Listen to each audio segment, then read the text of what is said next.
va commencer avec le premier chapitre où on parle du Cameroun, centre du monde, lieu où la vie a commencé. Effectivement, c'est ce sur quoi nous allons parler. Mais on ne peut pas tout dire, on va seulement dire ce qui va permettre aux gens d'avoir une idée sûre et certaine de ce que nous disons. Déjà, ce n'est pas de la blague, c'est une vérité mais qui a été cachée. Et ceux qui sont associés ce secret sont des francs-maçons. L'histoire d'Israël, n'est-ce pas, a été, n'est-ce pas, manipulée par la franc-maçonnerie en vue de parvenir à la domination mondiale. Donc la franc-maçonnerie à l'origine combat Jésus-Christ. La franc-maçonnerie à l'origine, n'est-ce pas, s'oppose aux enseignements de Jésus-Christ. Selon eux, il fallait refaire le monde en éradiquant tout ce qui concerne l'éternel. Quand il dit Jésus-Christ, combien que dans mon langage, Jésus-Christ c'est l'éternel des armées, c'est le tout-puissant. Et ça, je le démontre aisément. Quand vous savez qui est le véritable peuple d'Israël, Jésus-Christ est le véritable créateur du ciel et de la terre. Jésus-Christ, dans nos langues, signifie le destructeur du péché. Ce qui signifie encore, facile, le salut. Parce que chez nous, ici en Afrique, on parle de salut, il ne s'agit pas d'un vulgaire salut. Mais il s'agit du salut fondé sur la destruction du péché. Donc quand on dit Jésus ici chez nous en Afrique, ça ne se décompose pas, c'est Jésus tout court. Ça veut dire le destructeur du péché, celui qui ôte le péché, parce que c'est ça Christ. Il ne vit pas là, il y a le péché. Il ne peut pas, quand il arrive quelque part, il faut que le péché disparaisse. Est-ce que vous voyez? Cherchez-moi dans toutes les langues une seule langue qui peut donner une telle précision sur le nom de Jésus. Nous allons parler du Cameroun une fois de plus. Il y a dit tellement de choses ici. Comme je disais, c'est la franc-maçonnerie qui combat l'histoire d'Israël. L'histoire d'Israël moderne n'est qu'un tissu de mensonges qui nous fait croire que nous sommes dans la vérité alors que nous sommes dans le mensonge, dans la perdition. Est-ce que vous voyez? Et beaucoup de gens, dans leur orgueil, ne veulent pas accepter la vérité. Le peuple d'Israël, comme nous, c'est un peuple antéchrist. C'est un peuple qui a été manipulé, qui a été créé par les francs-maçons en vue de parvenir à la domination mondiale. Faire venir Satan dans le monde comme s'il s'agissait du Messie qui viendra sauver les gens à la fin des temps. C'est ça dont Israël de nos jours. Est-ce que vous voyez? Ça n'a rien à voir avec ce que nous voyons dans la Bible. Là. C'est un peuple fictif. Même des juifs, des juifs entre guillemets, au Dieu démontre déjà. Un intellectuel juif l'a démontré, il s'appelle Shlomo San. Il a écrit un livre étudié comment le peuple juif fut inventé. Tellement de savants juifs ont prouvé qu'ils ne sont pas des véritables. Tellement. Ils sont beaucoup. Les Archie Koestler, même le fondateur de General Motors aux États-Unis, là, c'est Henry Ford. Tous ont prouvé qu'ils ne sont pas les véritables juifs. C'est juste que c'est le mensonge que les francs-maçons ont perpétré pour nous faire avaler des saletés. Donc maintenant, le Seigneur est en train de ramener tout en ordre. Il faudrait maintenant que les gens acceptent cette vérité. Ceux qui ne vont pas accepter la vérité ne pourront pas bénéficier de la gloire que le Seigneur va envoyer en ces derniers temps pour ses élus. Je suis désolé. Il y a les versets bibliques que nous allons étudier. C'est ça que je vais expliquer. Déjà pour rappeler que au cours des émissions présentes, nous avons démontré que le Cameroun, c'est le pays où coule le lait et le miel. C'est le centre du monde. C'est le pays situé au cœur de la terre. C'est le pays qui regorge toutes les richesses les plus précieuses de l'humanité. C'est le territoire le plus aimé par l'Éternel. Mais encore une fois, je dis que le Cameroun, ça fait encore dire le plus beau pays. Est-ce que vous voyez? Ça veut dire le plus beau pays. Ça veut dire la bien-aimée de l'Éternel. Ce que veut dire Cameroun. Donc voilà ce qu'on appelle véritablement le Cameroun. Et les Camerounais qui vont accepter ça seront bénis. Parce que le Seigneur est en train d'amener le changement dans ce pays. Le changement dans ce pays, ce n'est pas selon les politiciens. Ce n'est pas selon une politique définie par un homme, mais c'est selon le Seigneur. Celui qui veut accepter, celui qui veut n'accepter pas. Ce qui est. Ça ne demande pas. C'est-à-dire que ça n'arrive pas ce que toi tu penses. Mais ça va arriver comme ça a été prévu, comme ça a été dit. C'est là où les gens vont comprendre que ce qui sont dans la tête est différent de ce qui va réellement se passer. On va lire Ézéchiel chapitre 5, verset 5. Je lis au nom du Seigneur. Ainsi parle le Seigneur, l'Éternel. C'est là cette Jérusalem que j'avais placée au milieu des nations et des pays d'alentour. Effectivement, vous savez que selon la tradition, je vous l'ai dit que Jérusalem c'est le centre du monde. Et même quand on voyait dans l'Antiquité, la manière avec laquelle on représentait Jérusalem était comme le moteur du ventilateur. Et les branches du ventilateur sont quoi? Les continents, les nations qui entourent Jérusalem. Donc c'est un cercle et à ce cercle sont rattachés, n'est-ce pas, des branches. Pour dire que Jérusalem c'est le cœur de l'humanité, c'est Jérusalem qui pilote le monde entier, c'est Jérusalem qui fait vivre le monde. Donc c'est confirmé dans la Bible, dans ce passage qu'on vient de lire. On va prendre le second passage. Là, ce passage nous confirme encore une fois de plus que Jérusalem est au centre du monde. Oui, ici j'ai les versions en langue anglaise. Ici j'ai par exemple English Standard Version. Ici, il est dit ici en anglais, je vais traduire directement en français la dernière phrase. Ici, on emploie le mot Center of the Earth, qui veut dire centre de la terre. Bon, ici, j'ai American King James Version. Ici, toujours la dernière phrase, c'est écrit middle of the land, donc le milieu de la terre. Ézéchiel 38, 12 qui dit: J'irai faire du butin et me livrer au pillage, porter la main sur des ruines maintenant habitées, sur un peuple recueilli du milieu des nations, ayant des troupeaux et des propriétés et occupant les lieux élevés du pays. Donc le verset change en fonction des versions. Donc dans certaines versions, l'écriture dit que cette Jérusalem que j'ai établie au centre de la terre. Donc des passages bibliques nous prouvent exactement que Jérusalem est au centre de la terre. Mais il y a un problème, et c'est ce qu'on voit de nos jours, parce que même les cartes du monde que vous voyez sont des cartes fictives. Parce qu'en réalité, ce que nous voyons, ces cartes du monde sont en fait en langage. Ce n'est pas le vrai sens des cartes du monde. Les cartes du monde où vous voyez l'Europe au nord et l'Afrique au sud, ce sont des fausses cartes. Mais en réalité, c'est l'inverse. C'est l'Afrique qui est au-dessus et l'Europe qui est en bas. Et ces cartes qui relatent la vérité ont été, n'est-ce pas, interdites. Il y a même une série américaine qui était tournée par rapport à ça. Je crois que c'est à la Maison Blanche. Où on explique en fait que les Européens ont changé, n'est-ce pas, l'emplacement des continents et la taille des continents pour affirmer leur domination sur les pays du tiers-monde. Est-ce que vous voyez un peu? Donc, ils se sont dit quoi, que des grandes puissances ont besoin de grands territoires, mais puisque réellement les territoires européens sont des très petits territoires, ils sont donc servis donc de la cartographie pour agrandir la taille des pays européens comme la Russie. Quand vous voyez les cas du monde, vous avez l'impression que la Russie absorbe toute l'Afrique, mais en réalité la Russie n'entre que dans l'Afrique du Nord là. Oui, l'Afrique du Nord, elle avale toute la Russie là. Et les scientifiques ont donc démontré que l'Afrique absorbe pratiquement tous les autres continents. Donc même en matière de territoire, l'Afrique c'est le continent qui s'impose. Donc c'est la puissance en fait sur le plan territorial. Mais les imposteurs, n'étant pas dans la vérité, ont utilisé la science, n'est-ce pas, pour dérégler les choses et nous imposer maintenant des fausses cartes pour nous aliéner. Et malgré cette fausse carte, quand vous prenez la planisphère, le Cameroun c'est le centre du monde. À vue d'œil seulement vous le voyez. À vue d'œil vous le voyez comment l'Afrique, n'est-ce pas, en fait des autres continents gravitent autour de l'Afrique. Et le pays qui est exactement au centre là, c'est le Cameroun. Et la signification du Cameroun que j'ai dit la dernière fois, c'est quoi? Que le Cameroun signifie le centre du monde. La terre située au milieu des nations. C'est ça le Cameroun. Qui est lié, n'est-ce pas, à la notion de chef, de commandement. Parce que j'ai expliqué qu'il y a Cam au départ.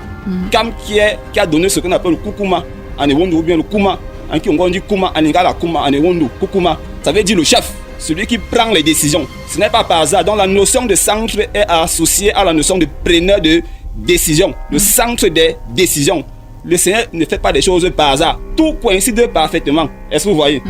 Donc, on va évoluer avec d'autres versets. Il y a Somme 74, le verset 12. Voilà. Somme 74, verset 12 qui dit: Dieu est mon roi dès les temps anciens, lui qui opère des délivrances au milieu de la terre. Au milieu de la terre. D'autres versions changent en disant au milieu du pays. Mais les bonnes versions disent au milieu de la terre. Donc même le mot en hébreu employé pour parler de milieu, c'est quoi? C'est kata ou bien keta, qui veut dire en hébreu milieu, centre. Et le même mot existe chez nous ici en Afrique, comme en Kikongo. Le milieu c'est kata. Le mot kata est employé pour dire partager en deux parties égales. En commençant par le centre, on divise de manière à avoir deux parties égales, comme l'équateur, pour dire que quoi, en fait, le mot équateur vient du mot bantou kata, à partir duquel on forme akata, qui veut dire ce qui divise en deux parties égales. Kata c'est la forme réduite, mais il y a la forme complète, on peut dire katula ou bien katura. Katour, d'autres vont prononcer ça katura ou bien katour. Quand on ajoute le préfixe a, on dit akatou, qui veut dire ce qui divise la terre en deux parties égales, ce qui tranche en deux parties égales. C'est ça qu'on appelle donc l'équateur, c'est un mot africain. Ce passage nous dit que l'Éternel, n'est-ce pas, opère ses miracles au centre de la terre, au centre du pays, pour dire que c'est le lieu où il accorde le salut. C'est où c'est Israël. Mais ce n'est pas l'Israël qu'on voit de nos jours, qui a été créé avec la corruption, avec la méchanceté des imposteurs qui veulent nous envoyer en enfer. Est-ce que vous voyez? Donc le langage africain est plus profond que l'hébreu, est plus profond que l'arabe qu'on connaît de nos jours. Quand vous rentrez en Afrique, tous ces mots s'expliquent aisément et les détails sont limpides. Donc vous voyez que voilà autant de passages qui situent Israël bibliquement au centre du monde, au centre de la terre. C'est le pays où siège l'Éternel. C'est le pays où l'Éternel a établi sa demeure, plus précisément au Jérusalem. Et maintenant, on va aller en profondeur. Je pense qu'il y a d'autres détails là-bas que nous allons étudier pour faire comprendre aux gens que nous les Camerounais, en fait, nous sommes ceux dont la Bible parle ici. C'est nous qui sommes au centre du monde, c'est nous les preneurs de décisions. C'est nous ceux qui reposent la gloire de l'Éternel. Mais les impies ont chippé notre place. Ils disent qu'ils sont juifs, mais ils ne le sont pas. Mais ceux-là, qu'est-ce qu'ils veulent? Ils veulent parvenir à la domination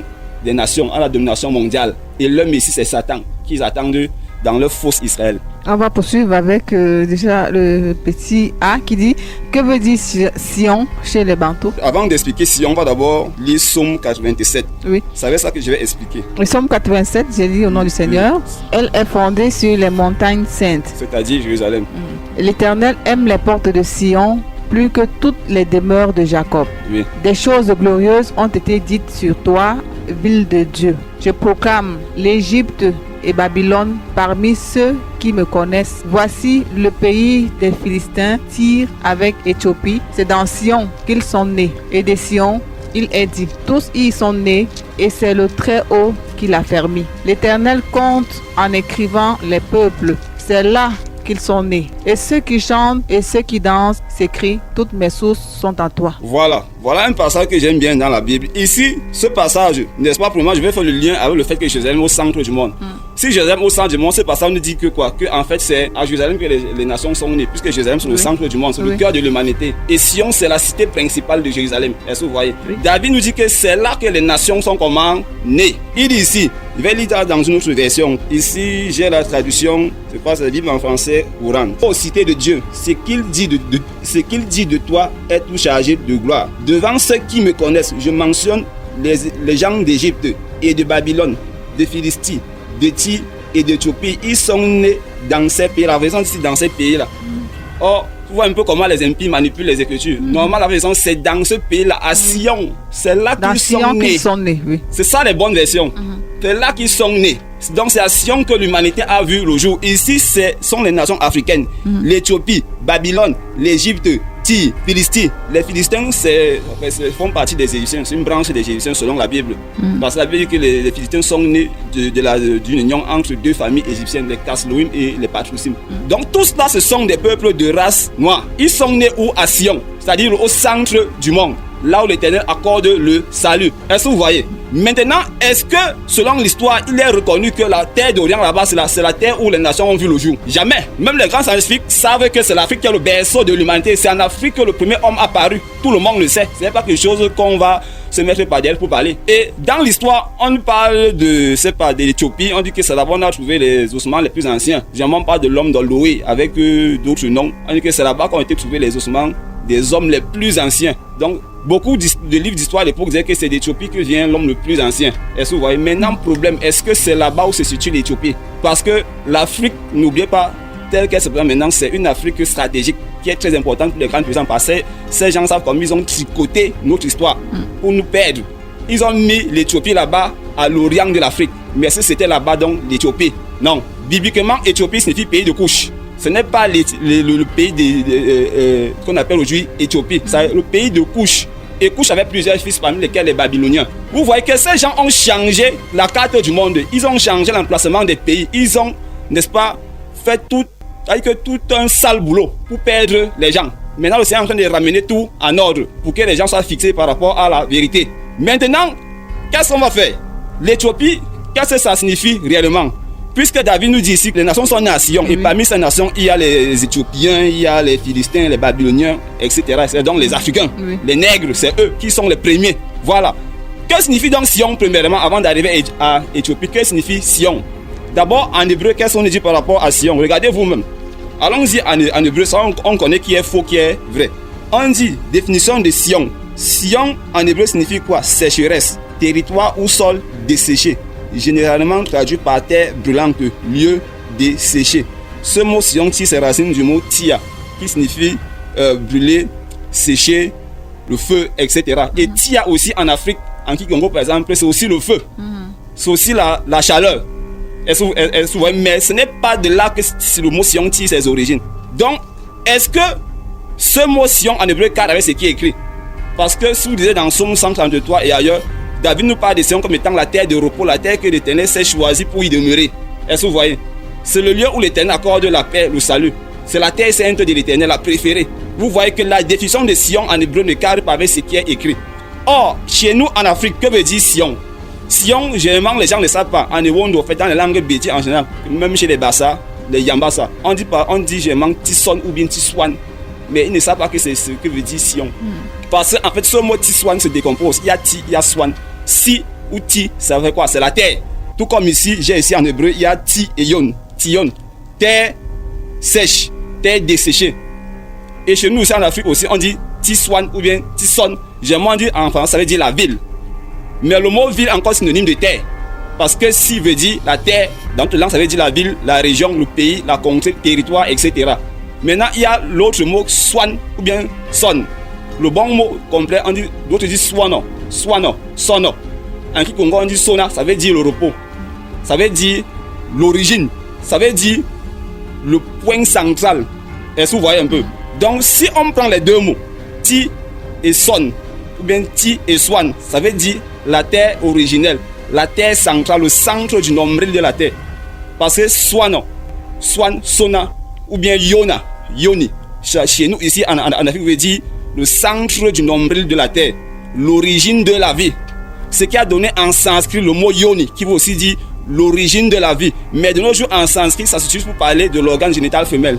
Parce que dans leur spiritualité, ils considèrent que l'organe génital de la femme, c'est la source de la vie. Donc ils appellent en fait l'organe génital féminin yoni. Mais à l'origine, ce n'est pas ce que ça voulait. Ça ne désignait pas l'organe génital de la femme. Mais c'est devenu parce que dans leur spiritualité, ils ont considéré que la femme est la source de la vie. La femme, c'est de la femme que la vie vient. Donc ils ont appelé l'organe génital de la femme yoni. Mais en réalité, ça veut seulement dire origine de la vie. Tout simplement, ça ne désigne pas l'organe génital femelle. Ça seulement dit origine de la vie.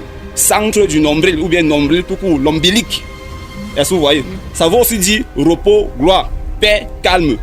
Donc les deux mots réunis, ça donne Tion, Tioni, Tiswan, Tison, Tessoni, etc. Ça varie en fonction des langues bantou. Ça veut dire ce que je vais lire ici. Je vais lire centre du nombril de la terre. Chez les bantous, Sion veut dire terre d'origine de la vie ou terre où la vie apparaît pour la première fois. Terre de repos, terre de paix, terre de celui qui brille comme de l'or pur, terre de gloire, etc.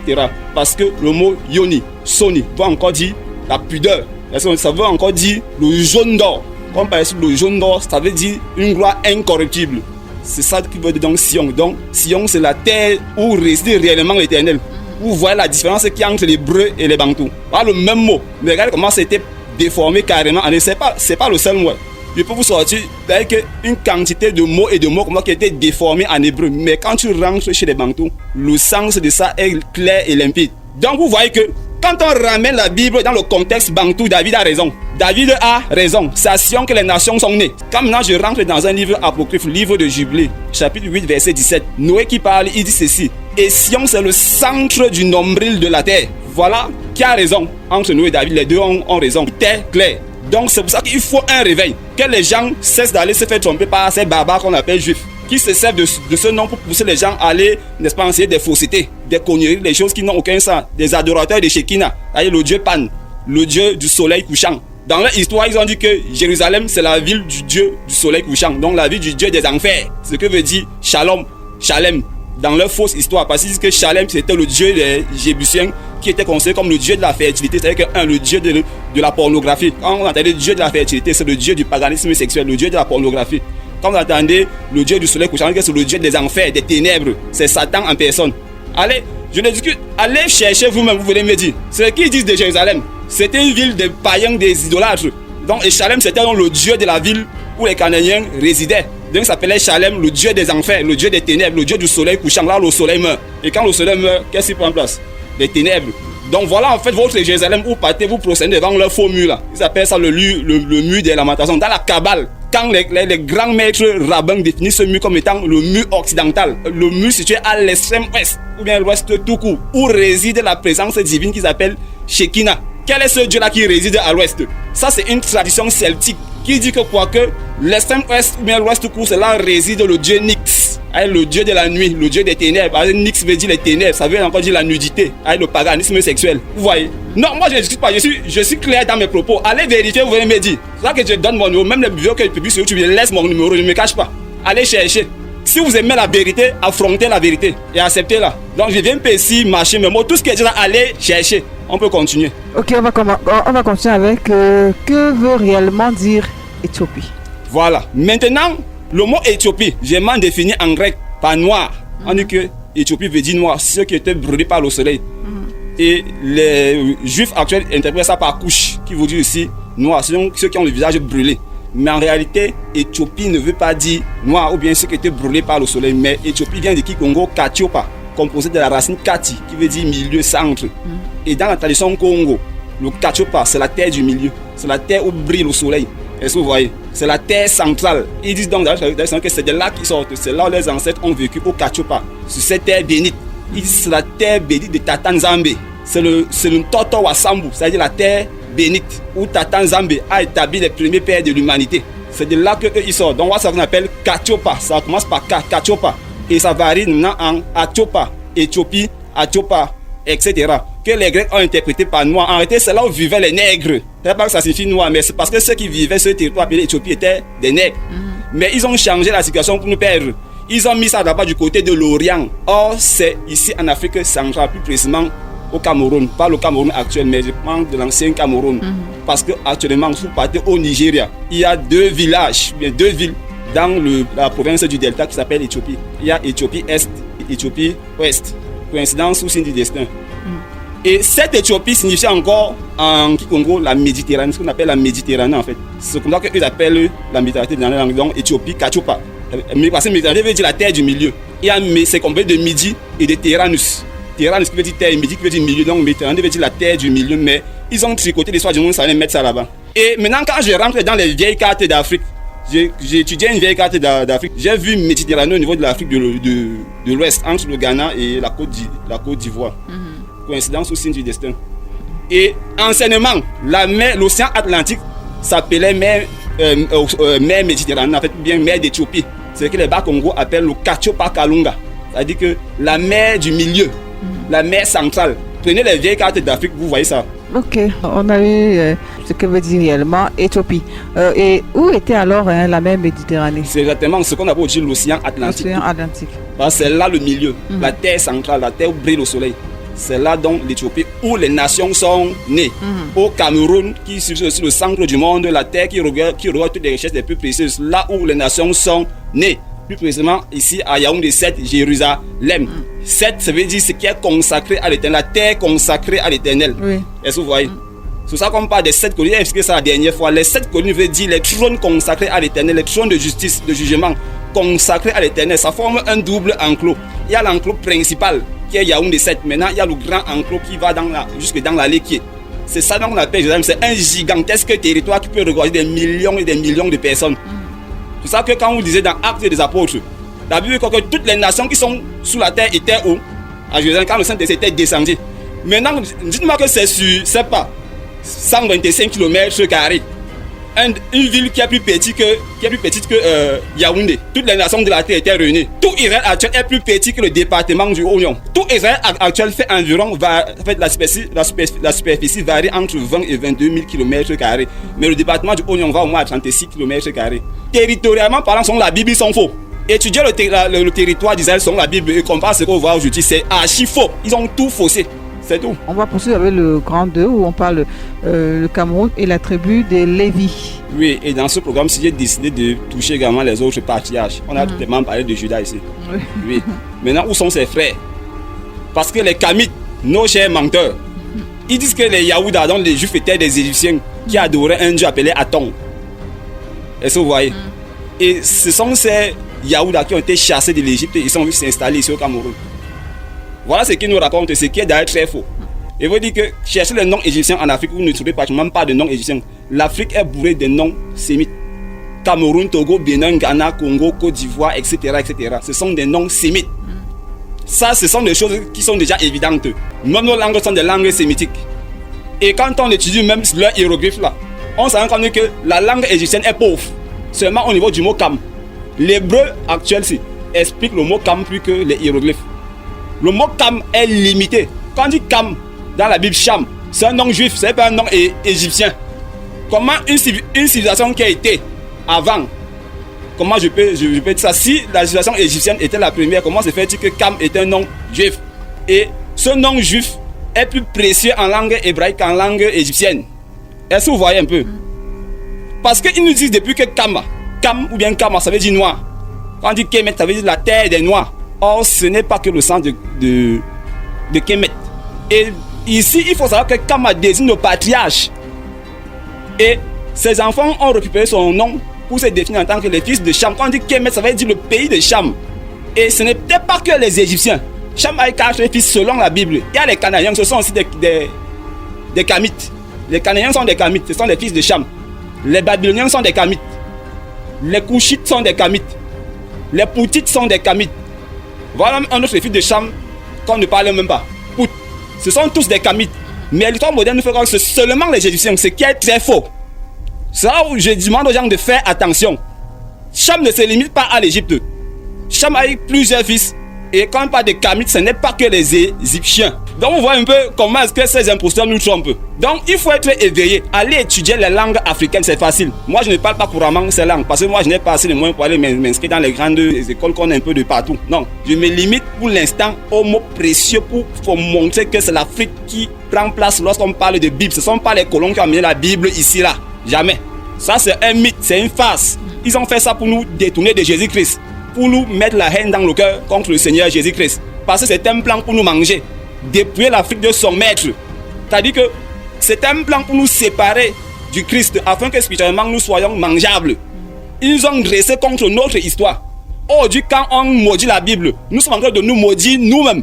Le jour où les Occidentaux vont apprendre que les Africains ont pris conscience que la Bible c'est leur histoire, ils vont nous respecter. Parce que tant qu'ils nous écoutent, rester les rats, les Horus, les Osiris, les dieux sadique. Horus était le dieu de la Osiris était le dieu de la pornographie. On vénérait son phallus, c'est-à-dire que son organe génital en érection. J'avais vu une image où on montrait en Égypte une femme en train de sucer. Parce qu'il considère que l'organe génital de Horus en érection était source de puissance. Donc il vénérait cet organe pour avoir la puissance. C'est ce qu'on appelle aujourd'hui les obélisques. Et c'est ça donc la force de la franc-maçonnerie. Ce sont des adorateurs du phallus. Ce sont des sexeurs, des adorateurs du sexe. Voilà un peu l'Égypte, ce qu'eux ne peuvent pas vous dire. Donc, les choses sont bel et bien claires. Les patriarches bibliques, Dan, Judas, Lévi, Zabulon, Azer, Nephtali sont tous en Afrique. Tous ces noms sont en Afrique bantou. Et Lévi est majoritaire au Cameroun. On va étudier le Cameroun. Ici, comme je l'ai dit, j'ai les résultats du ministère à l'époque, c'était le ministère de l'urbanisme et de l'habitat. Maintenant, c'est devenu quoi? Le ministère de l'habitat et du développement urbain. Troisième recensement de la population de l'habitat du Cameroun effectué en 2005. Voilà ce que nous trouvons au Cameroun. Je vais lire ici, je vais commencer à Loum. Nous sommes ici dans le littoral.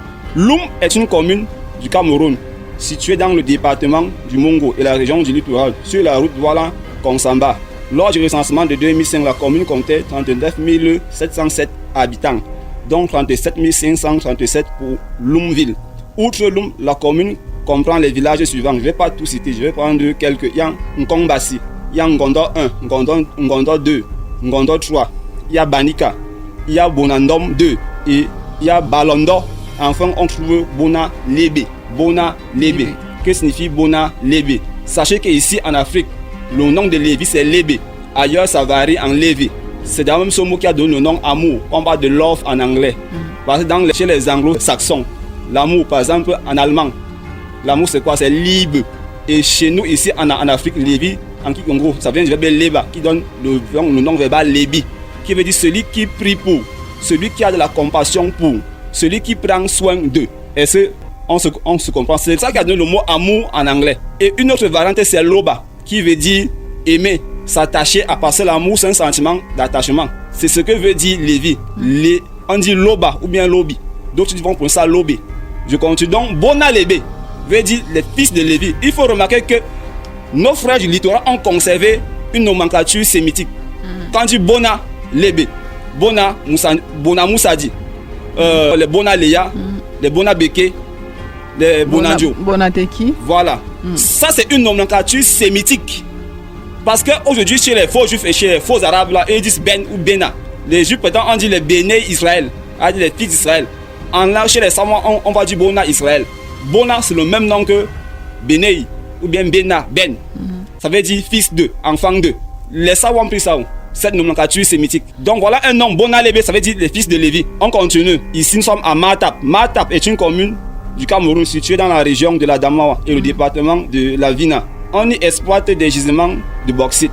Lors du recensement de 2005, la commune comptait 24 819 habitants. Outre Matap, proprement dit, la commune comprend les villages suivants. Il y a Anam, qui est aussi Anam en hébreu. Il y a Bagarmi, c'est l'ancien royaume du Bagimi. Il y a Belaka, qui se prononce en hébreu Beraka. Il y a Malois, qui est le véritable nom de Marois. En fait, le R est venu après. Normalement, c'est Malois. On prononce aussi Marois. Et maintenant, on trouve Lewa, qui est une déformation de Lévi dans nos langues. En Afrique, Bantou, on dit, d'autres on dit Lobé, d'autres on dit Leba, d'autres on dit Lébi, d'autres on dit Lebo, d'autres on dit Lewa. Comme quoi, en Naoussa, on dit c'est Lewa, ou bien Lawa. Donc le B se transforme en W, parfois c'est en V. Allons-y un peu au nord-ouest. La commune de Furu-Awa, dans le département de Manchum, région du nord-ouest, on trouve les villages ci-après. Il y a Lebo, qui est aussi Lévi, il y a Lubu. Ce sont des variantes à travers les langues, la prononciation change un peu. On descend dans le sud, à Biwombulu, on trouve Lobé. On descend ici à Hawaï, situé dans la région du centre du département de la Mefu et Afamba. On trouve les villages ici après. Il y a Iboloa, il y a Ayos, il y a Oman, il y a Mayon et enfin on trouve Libye. Libye, c'est une façon de prononcer Lévi parce qu'on va utiliser ça en hébreu. Libye, Lévi, Léba, ce sont les mêmes noms, ça signifie la même chose. C'est ce mot qui a donné amour en hébreu parce que celui qui prend soin de, je ne peux pas prendre soin de quelqu'un si tu ne l'aimes pas. Mais dans les langues occidentales, c'est utilisé n'importe comment. Mais si chez nous, c'est un mot sacré. En Afrique, en tout cas, on parle de l'amour. L'amour exclut l'impudicité, ce qu'on appelle copain, copine, tout ça. Ici, chez nous, quand on dit aimer, c'est dans le cadre du mariage. Je ne peux pas vivre avec une femme. En fait, une femme n'est pas ta femme si vous n'êtes pas marié. Donc ici, chez nous, en Afrique, l'impudicité est déjà bannie. Rien que le mot te dit déjà que tu dois être marié, légalement. Oui. Quand on dit leba, ça veut dire aimer tout en rejetant tout ce qui est impudique, tout en rejetant tout ce qui va à l'encontre des commandes de l'Éternel concernant le mariage, l'union entre un homme et une femme. Oui. Ici chez nous, premièrement, quand on aime une femme, il faut d'abord la considérer comme ton prochain. Tu ne dois pas l'aimer par rapport à son corps, par rapport à sa beauté, mais parce que d'abord c'est un être humain comme toi. C'est quelqu'un qui vit et qui respire comme toi. Oui. On continue. Nous sommes toujours dans le centre. Nous sommes ici en Fou. On a les villages Hawaï, 1, 2, 3, 4. Il y a Zalom, il y a Kolsala, il y a Kongoa, il y a Lobé, qui est toujours levé. Nous allons en Goro. Ici, nous sommes chez les Banen.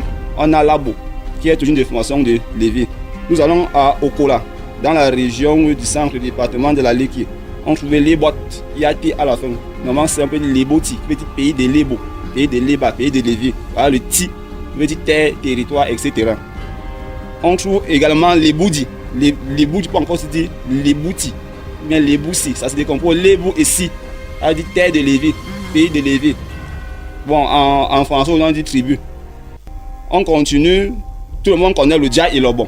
Dans Dia, il y a Lobon. Lobon, qui a le même nom que Lévi, Léba, Lobé, etc. Nous allons dans la Kadei, il y a Lobi.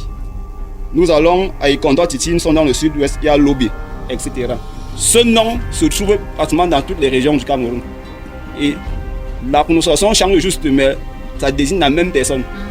Chez les Bamileke, chez les Bétis, chez les, à l'est, à l'extrême nord, au nord-ouest, au sud-ouest, à Dama, on trouve ce nom partout au Cameroun. Et Lévi, en hébreu, est lié au cœur, parce que cœur se dit Leb. Leb, ça renvoie à une personne noble, à une personne remplie de compassion, à une personne qui aime non pas par intérêt, mais qui aime d'abord parce que son amour est centré sur l'Éternel. Est-ce que vous voyez? C'est ça qu'on appelle Leb, le cœur. Ça c'est encore le milieu. C'est là où je voulais en venir. Le cœur renvoie encore au milieu.